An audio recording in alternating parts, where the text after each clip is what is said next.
Hey friends, welcome back to the Be a Better You podcast. The big question for today's episode is why can't you stop thinking about it? You've been trying to move on for months, maybe years, but no matter how hard you try, these thoughts still creep in. Maybe they're thoughts of the trauma, maybe they're thoughts of your ex, maybe they're thoughts of the pain, or maybe you're just asking why. And it's not because you're broken, it's because your brain is wired to keep you stuck. So today, I'll be explaining the real reason people can't stop thinking about their ex or the pain of the past or a slew of other things that they don't want to be thinking about. And these reasons they may not even be aware of. So I know that you want an off switch. I know that these intrusive thoughts are highly frustrating. I also know that you have the power right inside you to make it stop. So let me help you. Number one, understand why you can't stop. And number two, what needs to happen for you to finally stop for good? So these are the two things we're going to go over. And the process that I use with myself and with my clients is not like traditional talk therapy. It is meant for people who want to take action, and it's going to work best for people who are motivated to change and are willing to put in the practice. So if you're tired of exhausting yourself with things that just don't work, then this episode is for you.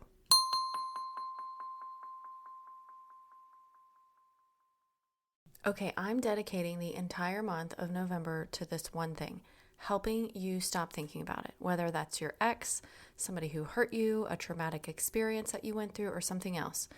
If it's on repeat in your brain, I'm here to help you turn it off. I'm building up something really, really exciting.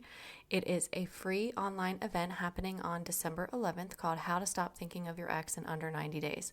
In every episode this month, I'll be diving into different aspects of how you can break free from the thoughts that are holding you back.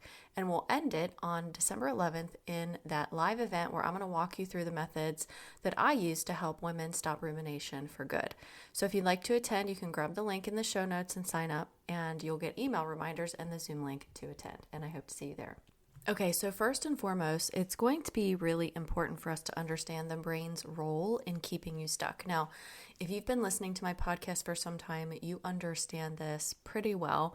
But if this is the first time you're listening, I want you to know that there is a surprising fact about your brain that it is wired for habit loops.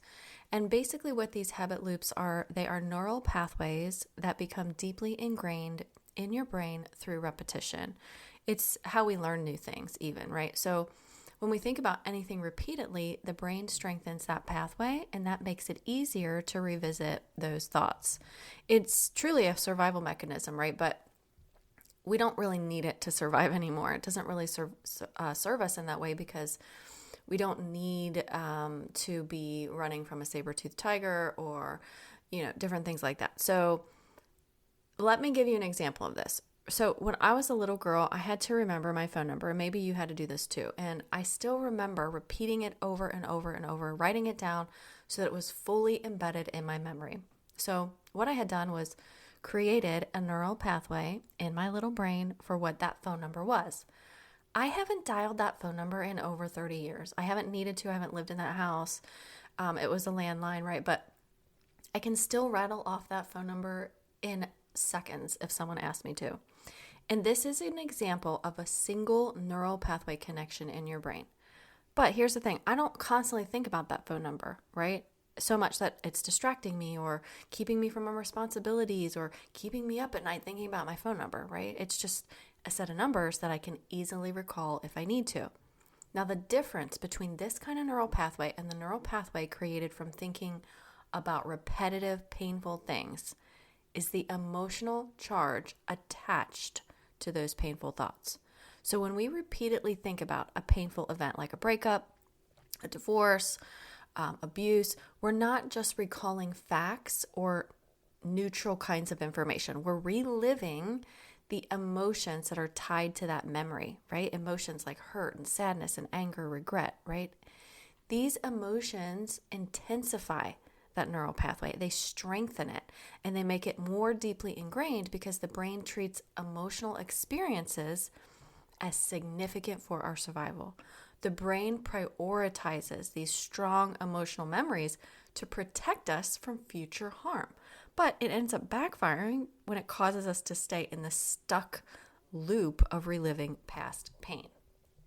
So unlike the neutral memory of my phone number when I was little, thinking about your ex or the pain triggers an emotional response that can feel really consuming.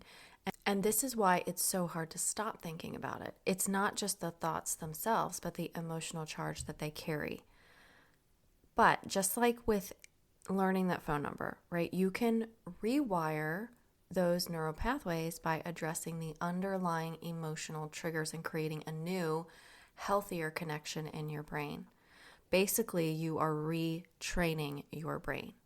It's been trained over time to think of these things on repeat for you. So if you learned something a specific type of way, and that's, let's say, I'll use this analogy of like when you're learning how to do a golf swing. If you have the improper form when you're doing a golf swing and you learned that since a very young age, you're going to always do that same form, right? It's going to be really hard to unlearn that and really hard to redo it or train your body in a different way to swing it differently. But it's possible, right? It takes practice and it takes repetition. And it's the same thing with your brain with thinking about things. So this is exactly what I'm going to be talking more about in the live Zoom training on how to stop thinking of your ex in under 90 days on December 11th. So this is your brain, right? So you have to harness its power, right? No one else can do this for you. Doing things like distracting yourself and keeping yourself busy are temporary. So any type of external distractions that you try really cannot replace the power inside your own mind, right? So let's explore this a little bit more. The subconscious mind, we have two parts. We have the conscious mind, which is running 5% of the show, and the subconscious mind, which is running 95% of the show, processes information 200,000 times faster than the conscious mind. So it's working behind the scenes to keep these emotional attachments alive without you ever even realizing it. So even just thinking about, like, if you're sitting somewhere, let's say you're sitting at your desk and you have a lot of external stimuli coming at you, but you don't necessarily process that consciously, right? You're not thinking about the things in your peripheral vision. You're not thinking about the light that is coming in from the window, or the birds that are chirping outside, or the noise from in the other room when the coffee machine is running, right? You're not necessarily consciously aware of all these things. They're just happening without you realizing it, right? So as this is happening to you, your subconscious mind is processing all of these things. So it's working behind the scenes in such a way that it's keeping these emotional attachments alive and well, right? Without you even knowing. So you might be asking, well, what do you mean by emotional attachments?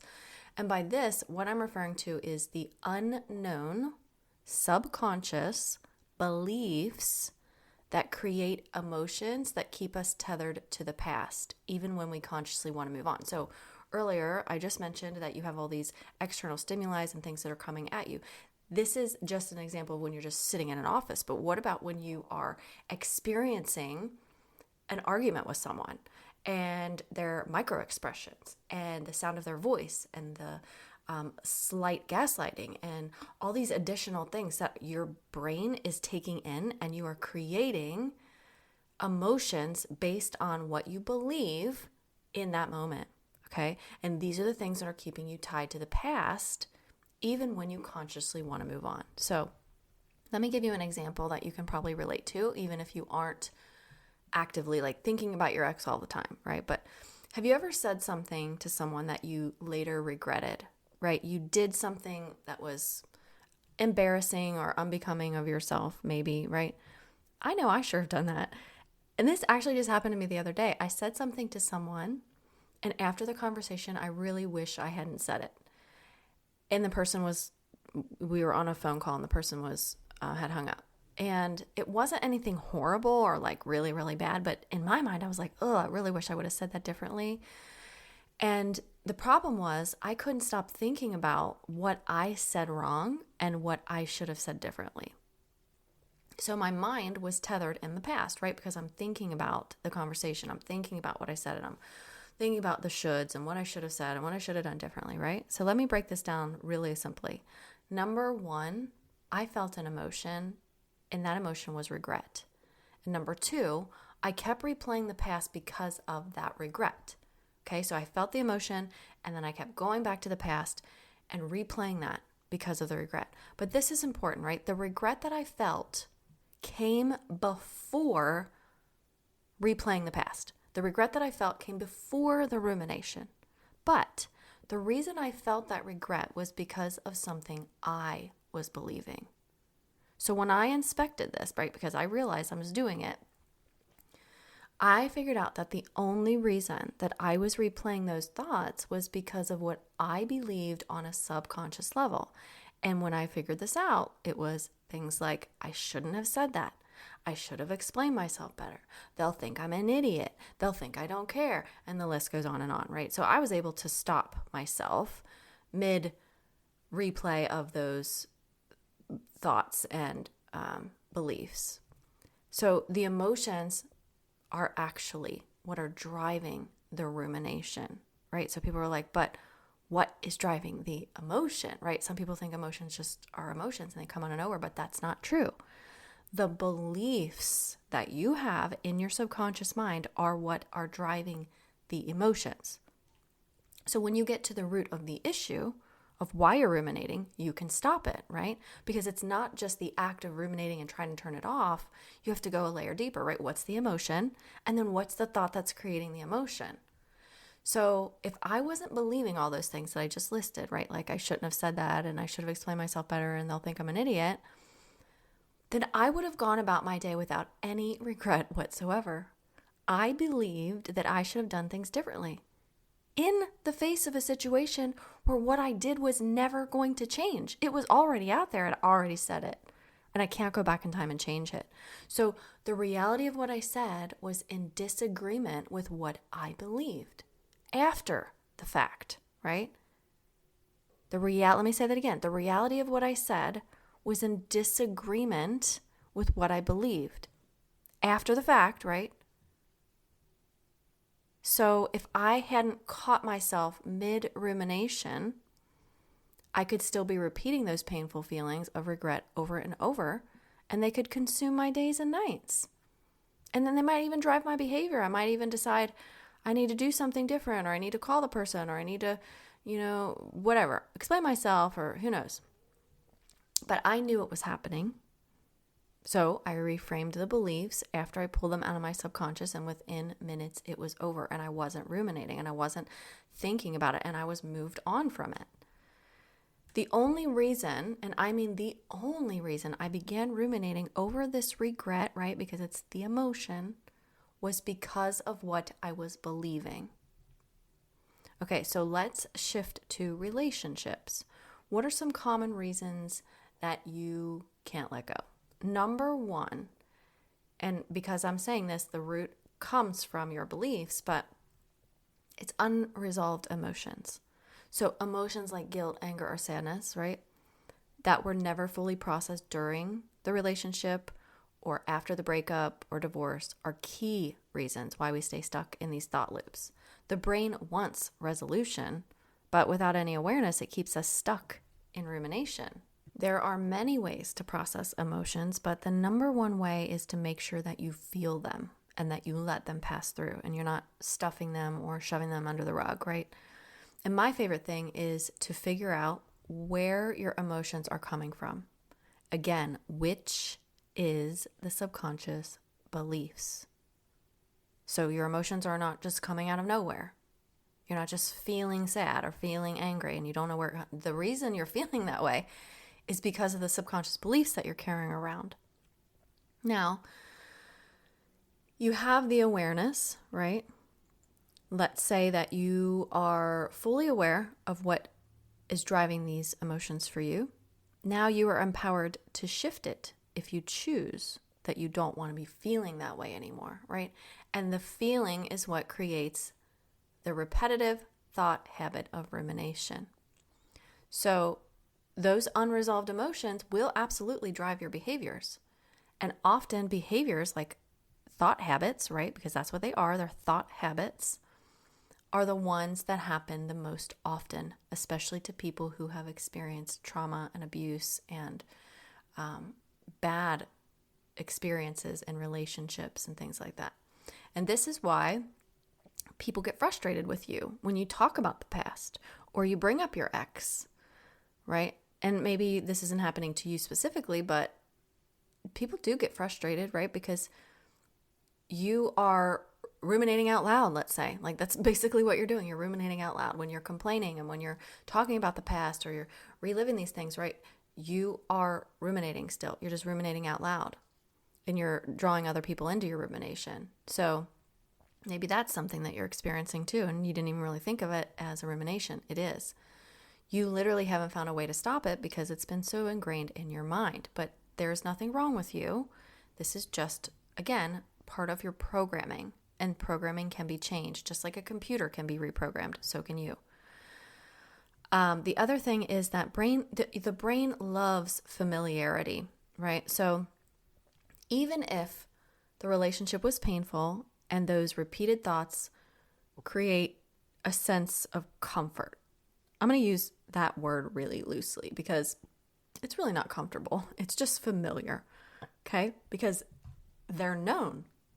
The thoughts are known. Those repeated thoughts bring you familiarity because they're known. The brain would rather cling to what it's used to than face the unknown. So if you're familiar with someone always treating you poorly and your brain has become accustomed to that experience, it creates a sense of familiarity even if it's negative and even if it hurts. The brain clings to what it knows, right? Because from a survival standpoint, the familiar is predictable. And predictability equals safety to the brain, right? So this is where rumination comes into play. Even if the relationship was painful, your brain is more comfortable revisiting those familiar thoughts and emotions than facing the uncertainty of what's next. So again, if you're familiar with someone always treating you poorly, your brain might continue to replay those moments, not because it feels good, because it feels predictable. And these predictable things create a false sense of comfort, which can trap you in these cycles of rumination. So your mind keeps returning to what it knows rather than moving forward into an unfamiliar emotional territory, even if that new territory would ultimately bring you peace, right? It's almost like your brain is stuck on this repetitive cycle and it revisits these old pathways over and over and over again because they're the ones it knows best, no matter how much pain they bring. And I explain this sometimes to my clients where if you're going on a walk and you approach a big field and you go from one end of the field to the other, well, you start to dampen down the grass in that field and you create a pathway. So the next time you come back, you go the same way, right? You've created a pathway. It's no different than a neural pathway. But what if on that pathway, there are a lot of things that can hurt you? There are snakes and poisonous spiders and rocks and, a really horrible terrain and who knows what else, right? Just bad stuff, okay? But you don't think about going a different way because this is the path you've always gone. And the other way could bring you a lot more peace. There could be rainbows and butterflies and waterfalls and a very easy walk.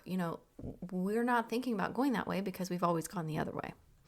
This is why breaking out of rumination requires not just stopping the thoughts, but reprogramming the underlying belief systems and these emotional attachments that are keeping you tied to those old memories, right? Because those old things and the rumination and all of that is that pathway that's harming you. And this, again, is what we're going to be exploring in my training on how to stop thinking of your ex in 90 days.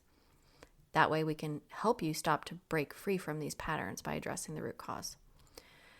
The third thing is the reward system, and this is really important. So here's something that most people don't know. The brain's reward system can actually reward us for thinking about the things we don't want to be thinking about, whether that's your ex or the pain or the trauma or whatever, right? Even negative thoughts release small amounts of dopamine, which keeps the cycle going, right? And dopamine is a feel-good chemical. And that's why it can be really hard to stop these recurring thoughts because you're still getting a small amount of dopamine. Dopamine isn't just about pleasure, though. It's also about seeking, right? So even rumination on negative memories can create a dopamine loop, which makes you crave those thoughts again and again, right? So if you're in that reward-seeking mode, you might not even know it, first of all. But if you are, you will have to weaken the neural pathways because you're on the path of least resistance for those, right? So this is going to take some practice because you have to show your brain new pathways. You have to repeat those new pathways over and over again, repetitively, consistently, until finally that pleasure seeking fades out and you don't feel that craving for it anymore, right? Similar to like an addiction. So let's talk about, I mentioned earlier, why this is not your fault, right? You aren't stuck in these thought patterns because you're weak. It's because your brain is programmed this way. And the good news is the brain is able to be changed at any age, right? The brain has something called neuroplasticity, and that means in response to learning, the brain can change. So it used to be that years ago, they used to think that people, they couldn't learn new things after a certain age, and that just has been proven to be totally false. So I want you to pause for a second and think about the most common thought that you have about your ex or about the trauma or whatever, right? What is it? Is it something that they said or that they did? Is it memories? Is it conversations that replay? Is it you questioning why, or what is it, right? Think about the thing that's most common for you, and that happens most often when you're sitting alone or when you don't have things that can distract you. And whatever that is, write it down. Now, what I would love for you to do is send your thoughts to me in an email or in my Instagram or Facebook Messenger, and tell me what that is. What is it that is happening most often to you? And what I'm going to do is, because this whole month of November I'm focusing on this, is I'm going to address some of these submissions in my next episode, next Tuesday, and offer my personal insights on the episode for you and help you through this. So if you know some of these things, right, and there's no right or wrong answer, and I'm not gonna say your name or like anything like that. I would never, ever do that. But this is important because other people probably have very similar things going through their mind too. So if you are thinking about it, chances are other people are thinking about it. So I would love for you to send me an email at allison@radiateN, the letter N, rise.com, or Allison K. Dagny on Instagram or Facebook, and send me some of these things, and then I will put them out in the next episode. Anybody who sends me their answer will get a free mini guide on how you can start to shift these thoughts right away. I will send it to you in an email or in the social media messenger. All right, so let's just summarize this a little bit before we wrap up, that the brain's role in rumination is so key, right? Because we're starting with the beliefs in our subconscious that are creating the emotions, that are creating the behaviors. Those unresolved emotions, right, especially if you're not feeling them, linger and create these behaviors, right? The emotions are what drive the behaviors. So we have to resolve those emotions. It creates these ties that keep you tethered to the past. And these thought patterns are the main reason that people are stuck, that people say they can't move on and they can't let go, right? It's because of this. This is exactly why. Just want to take a scissor and like cut it off. But unfortunately, we can't. We have to actually practice rewiring our brains, but you can do it in under 90 days. Okay, so if this episode has hit home for you, you don't want to miss the opportunity to join us on December 11th. It's free, and I'm going to be sharing powerful tools to help you with this. Plus, there's an exclusive $10 upgrade where I'm going to help you personally uncover subconscious beliefs that are keeping you stuck. So what we'll do is we'll have the free event, and if you decide you want to be on the upgrade, then you'll get a separate link, and then you can join us where I will bring people on if they choose to. You don't have to come on video or anything like that, but I can help you uncover your personal subconscious beliefs that are keeping you stuck. So next week, I'm going to be talking about the subconscious mind and why it plays in such a huge role on whether you stay stuck or whether you move on. We're going to go over some of the submissions, and I'm going to give lots and lots of examples of the kinds of beliefs and how these manifest inside your mind to continue to keep you on that thought loop of rumination. So remember, this whole month I'm going to be focusing on this to help you start to break free. The reality for all of us is if we can't stop thinking about something, right? Whether it's I'm not good enough all the time, or whether it's aspects of trying to be perfect, or whatever that might be, right? These kinds of things are what lock us inside of our own minds to where that we cannot expand and we cannot be the best versions of ourselves. We cannot let go. We cannot move forward. We cannot break free from the past. And my goal on this podcast is to help you be the best version of you that you can. And it starts inside your mind. All right. So just a reminder, please send me any of your thoughts from this exercise today. You can find me on social media. You can email me and sign up for the December 11th event. That is free in the link in the show notes. Thank you so much for being here, for listening. Please share this episode with anyone who you think would benefit from it. And I encourage you to be kind to yourself, be compassionate along the journey, and I will talk to you next week.